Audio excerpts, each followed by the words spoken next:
2014 ఎన్నికల్లో 600 హామీలు ఇచ్చి కరపత్రాల్లో ముద్రించి ఇంటింటికి పంచిన చంద్రబాబు నాయుడు గారు హామీలను గాలికి వదిలేశారు.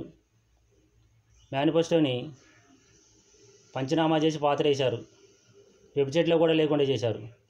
హామీలు అమలు చేయించే బాధ్యత నాది అన్న పవన్ కళ్యాణ్ పక్క రాష్ట్రానికే పరిమితమైండు, ఫామ్ హౌస్కే పరిమితమైండు.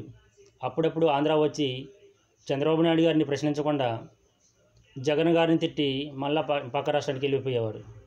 అదే పవన్ కళ్యాణ్, అదే చంద్రబాబు నాయుడు గారు ఇప్పుడు ప్రజలను మోసం చేస్తూ అమలుకు సాధ్యం కాని హామీలు ఇస్తున్నారు. ప్రజలు ఒక్కసారి ఆలోచించండి.